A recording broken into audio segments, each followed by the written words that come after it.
하나님의 은혜가 여러분과 여러분의 가정에 넘치시기를 예수 이름으로 축원합니다. 우리 하나님은 전능하신 분이십니다. 그 전능하신 능력으로 하늘을 만드셨고 땅을 펴셨으며 모든 우주에 있는 것이나 영적인 세계나 물질계나 인간계나 다 하나님의 손으로 지으신 바라고 성경은 말씀합니다. 이를 천사들이 이 하나님의 역사, 우리가 보면은 불꽃놀이 하는 것만 보더라도 아주 장관이기 때문에 그거를 보고 환호하고 소리를 지르는 것처럼 온 천사들이 하나님의 이 세상을 만드실 때에 온 소리를 높여 소리를 질러 거기에 대하여 하나님께 영광을 돌렸다라고 성경은 말씀합니다. 하나님은 이와 같이 전능하셔서 모든 만물을 만드시기도 하고 심판하시기도 하지만은 하나님께서 아들을 이 땅에 보내셔서 십자가에 내어주신 것은 힘이 없어서가 아닙니다.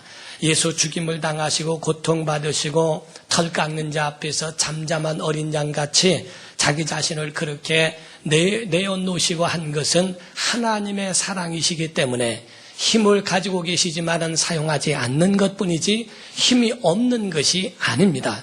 우리는 힘이 없는 그런 사람들, 그 중에서도 마음의 피해의식이 강하고 또 그런 마음에 열등감이 있는 그런 사람들, 소인배 같은 소위 작은 사람들이 그저 작은 자기보다 약한 사람 괴롭히기나 하고 여자들 괴롭히고 이래가면서 가는 것은 아주 작은 사람들이 행하는 일들이죠. 힘이 없는 사람이 자기보다 더 힘이 없는 사람들을 향하여 자기 힘을 과시하는 그런 소인배 같은 사람이 있죠. 그러나 대인들은 그렇지 않습니다. 자기의 있는 힘을 사용할 때 사용할 줄 알고 명분 있는 곳에 그 힘을 쓸 줄을 아는 사람들입니다. 그래서 작지만은 그러나 그 모든 것들을 다 하나하나를 염두에 두고 자기 자신의 힘을 써야 할 때 힘을 쓸 줄 아는 사람, 참 큰 대인들이라고 볼 수 있는 겁니다. 이와 같이 하나님께서는 모든 것을 다 지으신 분임에도 불구하고 전능하신 하나님이 인간의 육체를 입고 아들을 보내셔서 그 아들이 십자가에 죽기까지 다 고통당하시고 힘든 모든 죽음까지도 다 견뎌내신 것은 힘이 없어서가 아니라 구원하시기 위하여 하나님이 오래 참으신 것을 말씀하고 있는 겁니다. 그러나 예수 그리스도의 그 부활로 인하여 능력은 입증되었으며 하늘에 오르셨고 다시 오실 것이며 마지막 때에 하나님은 요한계시록 마지막은 하나님의 승리인 것처럼 예수께서는 그때에 이 모든 만물을 다 마감하실 그때에 그의 힘과 능력과 그 권능을 보여주실 때라고 성경은 말씀하고 있습니다. 우린 요한계시록에 하나님의 역사, 하나님의 능력이 그 힘이 나타나는 그때라고 하는 것을 성경은 우리에게 증거하고 있어요.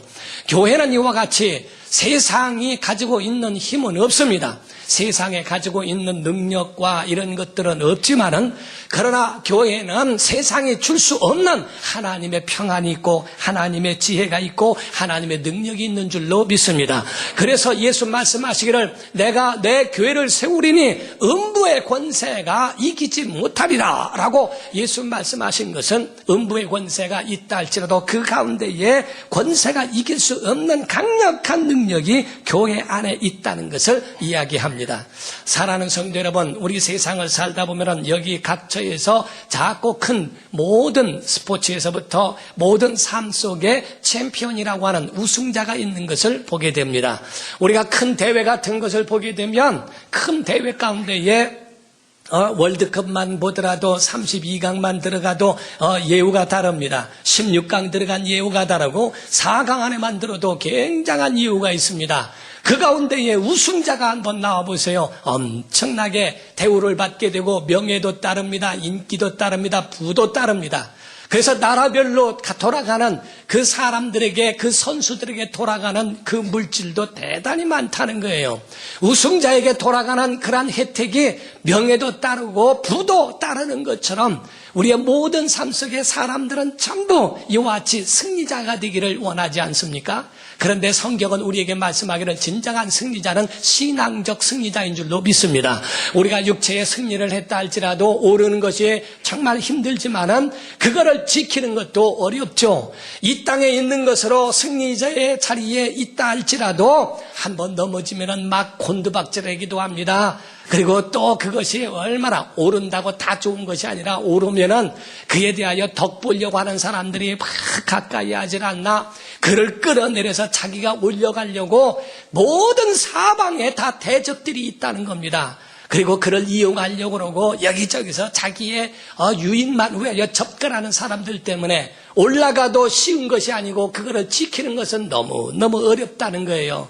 그러나 다 성공의 자리에 있을지라도 지옥 가면 아무 소용이 없습니다. 우린 여러분과 저는 신앙의 영적 승리자가 되기를 주의 이름으로 축원합니다. 그래서 성도들은요, 신앙의 리모델링이 필요해요. 신앙의 리모델링과 같은 게 필요해요. 우리가 어떻게 보면은 어렸을 적에 아이고 잘 있었니, 아이고 이쁘다 했는데 그 아이가 어느덧 성년이 됩니다. 결혼을 합니다. 그리고 중년이 되어지고 아이를 낳는 그러한 성장한 사람이 되었음에도 불구하고 어린아이 취급을 하는 것은 옳지 않습니다. 자기가 늙어가고 있고 자기가 나이 들어가는 것처럼 어린아이가 항상 어린아이가 아니라 그의 성장함과 동시에 그 모든 환경도 함께 컸다고 하는 것도 인정해 주는 것이 그게 지혜롭습니다. 나이가 들어서 나는 항상 애로 보니까 하고 그를 계속적으로 어린아이 취급을 한다면 그 사람을 잃어버릴 수밖에 없는 경우도 있어요. 우리는 신앙에 있어서도 리모델링이 필요하다 이게요. 자기 자신의 영적으로 어린아이만이 아니라 시간이 지나고 세월이 지나면서 신앙의 연조가 자꾸 합해가면서 여러분의 영적인 리모델링이 필요하다 이 말이에요. 여러분 믿음의 성장이 있는 단계적 성장이 있기를 주의 이름으로 축원합니다. 요한 1서에 말씀한 것처럼 아이들아 자녀들아 청년들아 청년들아 그리고 아비들아 라고 말씀한 것처럼 신앙의 연령과 같처럼 함께 커야 합니다. 영혼은 여러분들이 구원을 보장하고 영적 생활하길 주의 이름으로 축원합니다. 그리고 육체의 삶에 대하여서도 정말 예수 그리스도의 향기를 나타낼 수 있는 믿음의 성품으로 자기 자신을 만들어 가야 합니다. 그리고 여러분의 환경도 마찬가지예요. 예수 믿기 이전에는 여러분의 환경이나 여러분 집안에는 다른 세상 온갖 것들로 다 가득 찼지만은 여러분이 예수 그리스도를 영접한 후라면 찬양이 끊이지 말아야 합니다. 말씀이 있어야 합니다. 여러분 기도가 살아나기를 주의 이름으로 축원합니다. 여러분의 가정마다 이와 같이 기도의 장소가 되어야 하고 하나님의 말씀이 여기저기에 함께 있어 접할 수 있어야 하고 그리고 찬양이 흘러나올 수 있는 그러한 리모델링 바로 그런 환경으로서 그렇게 변화시켜가는 것도 너무너무 중요한 것을 말씀하고 있는 거예요. 우리의 신앙은 바로 이와 같습니다. 세상에 대하여서 가지고 있는 두 마음 그것에서부터 자기 자신을 완전히 바꿔가는 것은 여러분들에게 큰 여러분이 중요한 필수 요소들인 것을 기억하셔야 됩니다. 우리가 마치 스포츠인들이라도 또 전문직에 있는 사람이라도 스포츠인들은 자기 자신을 거기에 맞는 몸으로 만들어 가려고 음식 조절도 하고 운동도 하고 거기에 맞는 근력과 이런 것들을 다 만들어 갑니다. 전문가들도 마찬가지요. 자기가 전문적인 그 일을 하기 위하여 얼마나 자세히 꼼꼼하게 거기에 대하여 세심하게 연구를 하고 거기에 대하여 골똘히 생각하면서 발전시켜 가는가. 여러분의 영혼도 마찬가지예요. 여러분 영혼도 그냥 둬서는 안 됩니다. 믿음의 사람으로 그만큼 격에 맞춰서 성장해 가야 된다는 거. 여러분 우리가 오늘 본문 말씀을 보더라도 다니엘이라는 사람이 나옵니다. 이 다니엘이라는 사람은 구약 예수 오시기 이전 BC 605년경의 사람이라고 이야기를 합니다. 그때 나라가 어땠습니까? 나라가 어수선하고 나라가 불타버렸습니다. 성벽이 무너져버렸습니다. 왕은 눈이 자식들 보는 앞에서 눈이 빠져버리는 그러한 아주 수모를 당해버리는 그러한 나라가 완전히 폐허가 돼버리고 그렇게 몰락의 위기에 있을 때 그때 유대인 중에서 그 이스라엘 사람 중에서 몇 명을 차출한 지혜로운 사람을 차출해서 그들에게 3년 동안에 그들을 훈련시키는 마치 육군 사관학교 같은 훈련을 시켜서 그 바벨론 왕의 거기에 쓰여지는 중요한 자리에 중용시키는 그 일이 있었는데 다니엘과 미사엘과 하나냐와 아사랴라고 하는 이 네 청년들이 거기에 차출되어 뽑히게 되었어요. 그 중에 한 사람이 다니엘이라고 하는 사람입니다. 나라가 무너져 가망이 없다고 생각할 때, 그때 하나님은 다니엘이라고 하는 사람을 뽑으셔서 그에 대하여 정말 하나님의 뜻을 이루기 위하여 그를 사용하고 계셨습니다. 그런데 이 다니엘이라고 하는 이 사람, 어떤 큰 것을 해서 하나님이 은혜 베푸신 것이 아니에요. 신앙생활을 잘 하려고 했던 사람입니다. 소년 때서부터 이와 같이 하나님을 뜻을 따라서 그대로 살아가려고 하는데, 그런데 차출된 거는 좋은데 신앙적 위기가 찾아왔어요. 그건 뭐냐면은 왕의 진미를 먹게 됐는데, 음식을 먹는데 왕의 진미가 있어요. 근데 이 왕의 진미는 우상 앞에 들어갔다가 나온 음식이었습니다. 진수성찬과 같이 아주 몸에는 좋습니다. 그런데 이것이 우상의 제물이었다고 하는 제사, 그 제물을 먹게 되는 그것을 통하여 고민을 하게 되는 겁니다.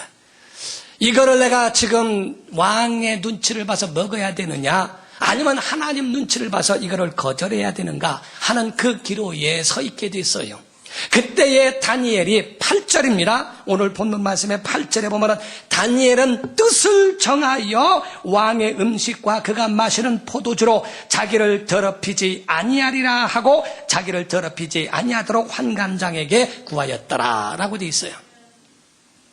여러분, 우리가 상한 음식은 먹지 않습니다. 저는 개척하고 난 다음에 얼마 안 있어서 그냥 날짜 지난 그것을 몇 가지를 이렇게 가져오는 거를 그걸 성도가 주는 거라 먹었어요. 그냥 날짜 지난 거라도 얼마 안 됐으니까 상관없다 그래서 먹었어요. 찝찝해도 그냥 먹었어요.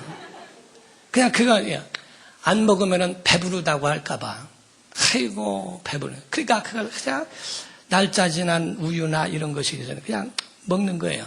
저렇게 이렇게 냄새 맡아봐서 조금 상한 것 같은데도 그냥 배부르다고 할까봐 영혼 하나 얻으려고 그냥 먹었어요. 나중에는 다 진짜 찝찝하고 좀 마음에 그러면은 그분 간 다음에 끓여 먹었어요. 그렇게 해서라도 그걸 먹으면서 그냥 하는데요. 상한 음식을 지금이야 그거를 누가 먹습니까? 그걸 갖다 주면 난리가 나죠. 그런데 이 상한 음식을 왜 걱정합니까? 몸에 두르면 균이 생겨서 그게 사람을 해롭게 한다 이게야. 여기서 지금 말하는 것은 상한 음식이 아니에요. 상한 음식이 아니지만 그게 우상 앞에 올라갔다 내려온 것은 영혼이 해롭다 이게야. 그래서 다니엘은 육이 해로운 게 아니라 영혼이 해롭다 이게요. 여러분 그걸 아셔야 합니다. 신앙의 사람은 신앙의 길이 다르고 바벨론은 바벨론의 길이 다른 거예요. 세상 사람이 박수 친다고 믿음의 사람이 다 박수 칠 수 없고, 세상 사람들이 웃는다고 다 웃을 수가 없습니다. 세상 사람들은 아무런 것이 상관이 없을지라도 믿음의 사람은 상관 있는 게 많아요. 세상 사람들은 왕의 진미를 먹는 데에 대하여 전혀 상관이 없습니다. 그러나 믿음을 가진 사람들은 우상의 재물을 먹는 것에 대하여 그 마음이 허락하지 않습니다. 그래서 마음을 정했어요. 뜻을 정하여. 사랑하는 성도 여러분, 우리는요 뜻을 정할 때 하나님이 은혜 베푸시는 줄로 믿습니다.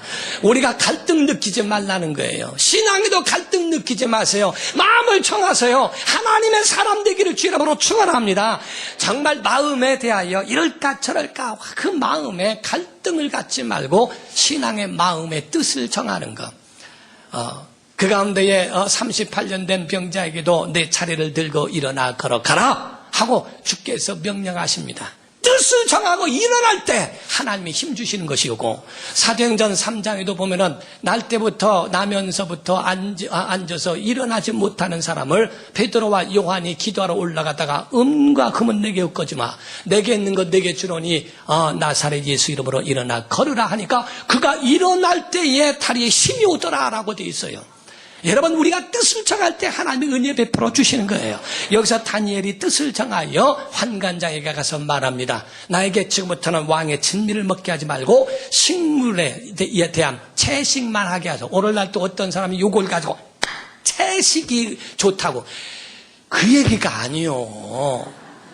여기서 말하는 것은 영혼을 더럽힐까 봐 한 것이지. 그리고 레위기에 보면은 레위기에 먹지 말라 한 음식들이 많으니까 그걸 먹는데 너무 괴로워서 그걸 싫다. 그래서 채식에 대하여 차라리 그걸 다 거부하고 내가 채식만 하겠다 이렇게 한 것이지, 그거는 다 거부하고 채식만 먹으라는 얘기가 아니에요. 고기 장사 죽으라고 그런 얘기하면 안 돼요.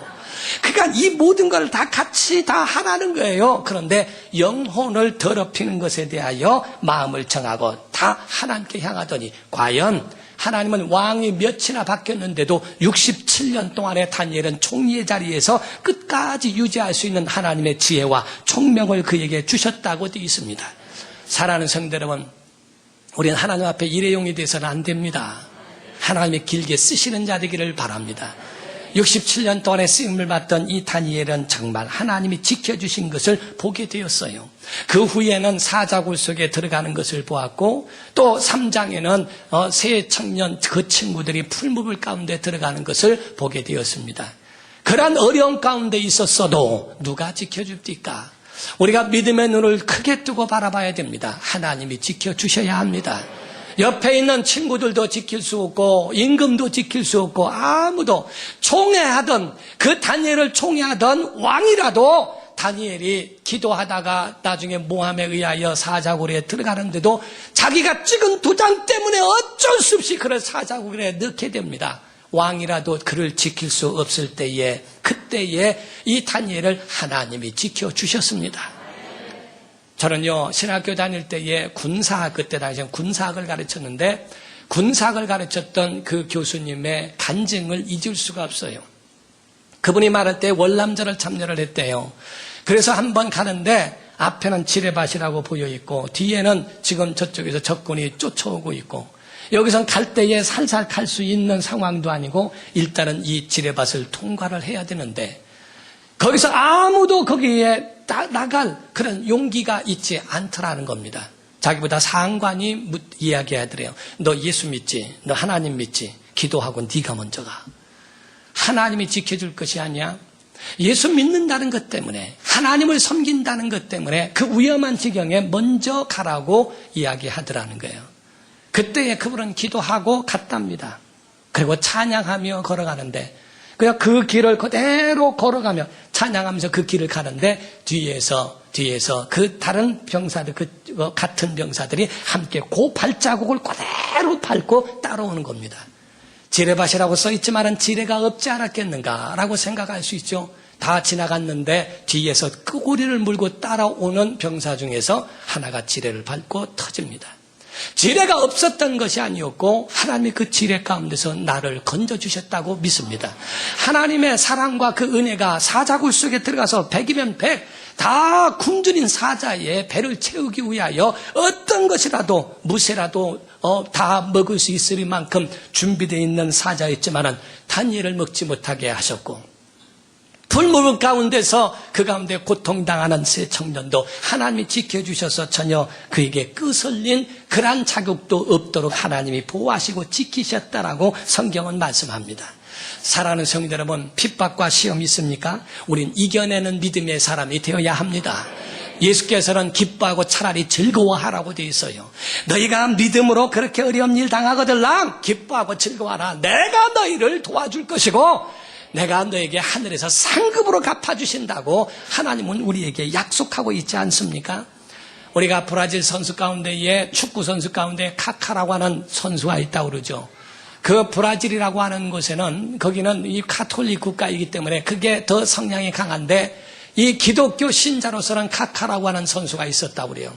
그 카카라는 선수는 18살 때에 다이빙을 하다가 다쳐가지고서 허리를 다쳐서 일어나지 못하고 다시 회생할 수 없는 사람이라고 하는 아주 그런 사형원도와 같은 그러한 선고를 받게 됩니다. 그때 누워서 하나님 앞에 기도했다는 거예요. 하나님, 나 축구하고 싶습니다. 축구할 수 있도록 도와달라고. 그런데 신기하게 그가 일어나서 얼마나 유명한 사람이 되었는지 몰라요. 그런데 그의 꿈이 목사라는 것입니다. 그는 가지고 있는 연봉이 어마어마합니다. 그는 한 골을 넣을 때마다 거기에 세레모니가 여기에 예수님은 나의 주인이시다라고 하는 것을 보여줍니다. 그의 모든 삶이 복음이었고 그의 모든 삶이 복음 전하는 전도의 삶이었다라고 이야기를 합니다.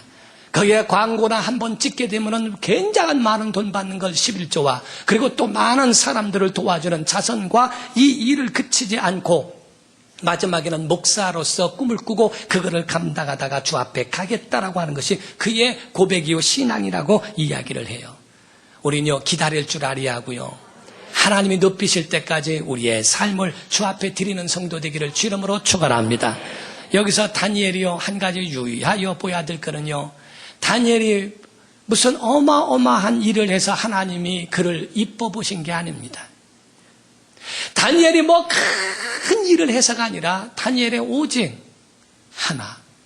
하나님 경외하고 하나님 섬기는 것밖에 없거든요. 하나님이 여러분에게 달을 따오라고 합니까? 해를 세워달라고 합니까? 하나님의 계명이 여러분에게 할 수 없는 그 일을 요구합니까? 그렇지 않다는 겁니다. 다니엘이라는 사람이 사자굴 속에 들어간 이유가 3번 기도했기 때문에 하루에 3번 기도하는 거 지금 여러분과 저는 3번이 아니라 수천 번 아니 하루 종일 기도해도 말하지 않습니다.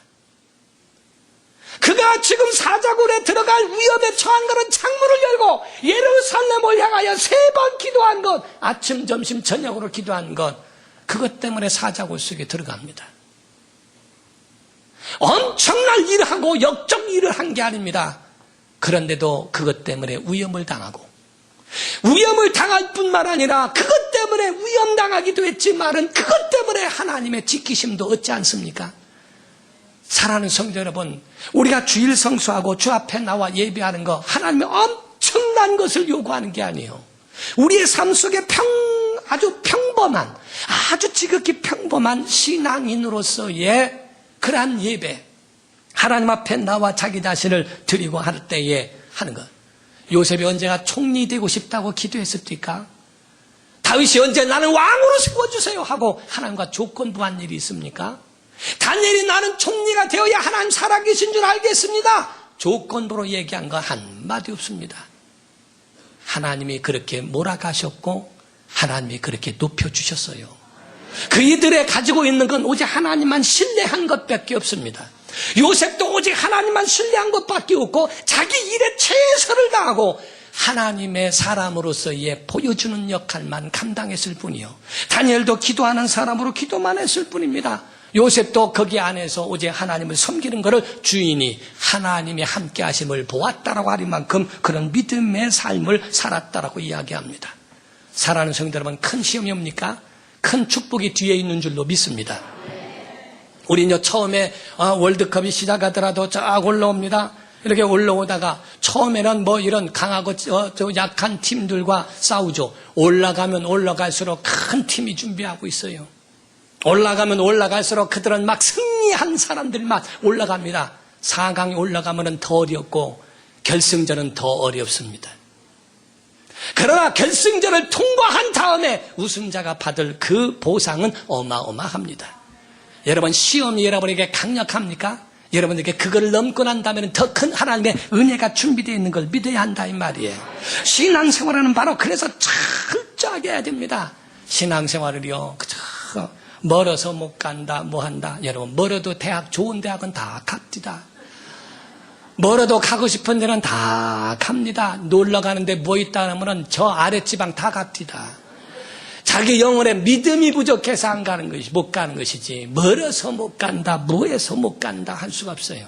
열정이 있으면요 미국 같은 데야 거기서 보더라도요 옆에 갔다 오는데 우리가처럼 구멍가게가 가까운 데 있는 게 아니에요. 거기서는 뭐를 하나 하더라도 차 타고 가야 됩니다. 교회를 가더라도 1시간 가야 됩니다. 먼 곳을 가더라도 그래도 예배를 하는 것에 대하여 멀다고 못 갔다고 하지 않아요. 우리 속에 아무리 멀어도 갈 만한 믿음이 없기 때문에 그렇고 가까워도 그래도 믿음이 없기 때문에 못 가는 이유들이 너무나 많습니다. 환경은 100가지가 바뀌어도 아무 소용이 없습니다. 어느 날 쥐가 와서 쥐가 있는데 그 쥐가 너무너무 막 불안해하는 것을 보고 하나님께서 너 왜 불안해하냐 했더니 고양이 때문에 불안해한다는 게요. 그래서 하나님이 고양이로 만들어줬대요. 그랬더니 편안할 줄 알았더니 또 불안해. 너 왜 불안해하냐? 그랬더니 개 때문에 그렇다고 그러더래요. 그래서 개로 만들어줬답니다. 그랬더니 또 불안해. 너 왜 불안해하냐? 그랬더니 호랑이 때문에 그렇다고 그러더래요. 그래서 호랑이로 만들어줬답니다. 그러면 너 이제 안 불안하겠지? 그랬더니 코끼리 때문에 또 불안하다고 그러더래요. 코끼리로 만들어줬더니 코끼리가 제일 싫어하는 게 쥐요. 쥐 때문에 불안하다고 그러더래요. 도로쥐로 만들어줬대요. 100가지를 변화도 소용없어요. 세상 것은 이걸 해도 다 만족함이 없고 다 똑같습니다. 성경에 우리에게 말씀하는 거, 승리자가 되라. 선한 싸움의 승리자가 되라. 여러분, 우리는요, 싸워야 할 대상이 누군지를 알아야 돼요. 다윗은 골리앗하고는 싸워 이겼어도 사울하고는 싸우지 않았습니다. 사울은 하나님의 기름 부으신 왕인데 자기를 그렇게 죽이려고 했던 장인어른이기도 하고 임금이지만 죽일 수 있는 기회가 몇 번이 자기에게도 왔지만은 그를 손대지 않은 것은 싸울 대상은 그가 아니기 때문에 골리앗은 싸워도 사울은 싸우지 않겠다. 요셉은 죄와는 싸우되 그래서 보디발의 아내에 대하여 유혹을 물리쳤지만은 그러나 형들을 봤을 때 자기를 파는 장본인들이 그 앞에 있을지라도 그들에게 복수하거나 싸우지 않습니다. 싸울 대상이 그게 아니라 이 말이에요. 진정한 싸울 대상은 자기요, 세상이요, 마귀요 이런 것들과 싸워야지 믿음의 사람들은 그와 같이 함부로 칼을 뽑지는 않습니다. 여러분의 가정의 자녀들이나 아내나 남편은 싸울 대상이 아니에요. 화가 난다고 아내를 때리는 것은 말도 안 되는 얘기입니다. 화가 난다고 해서 그래서 가정과 싸울 대상으로 삼아서는 안 됩니다. 요즘에는 남편이 아내를 때리는 게 아니라 아내가 남편을 때린대요. 난 우리 안 식구가 유도 안 배운 게 얼마나 감사한지. 아무리 그런 가운데 있어도 그 가운데 다 그거를 섭렵하고 왜? 싸움의 대상이 아니니까. 우리는 사랑의 대상이요, 은혜의 대상이에요. 싸움의 대상은 마귀인 줄 믿습니다.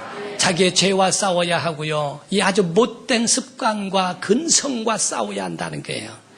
그래서 열왕기상 2장 1절, 2절, 3절에 보면은 다윗이 죽을 날이 얼마 남지 않아서 자기 자신이 이와 같이 이제 죽을 날 얼마 남지 않은 유언같이 말한 것이 솔로몬에게 말합니다. 너는 힘써 대장부가 되라. 여러분, 우리 믿음의 대장부가 돼야 됩니다. 정말 믿음의 대인들이 되시기를 예수 이름으로 축원합니다.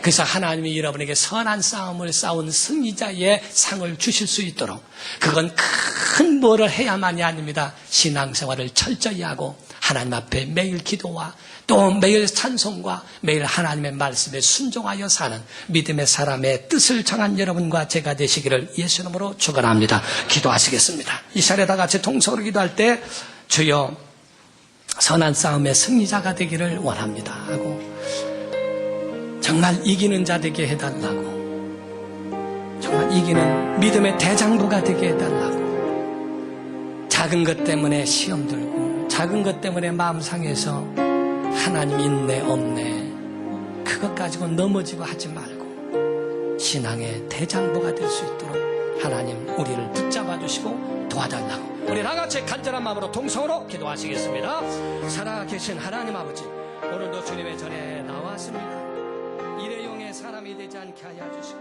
믿음의 신앙의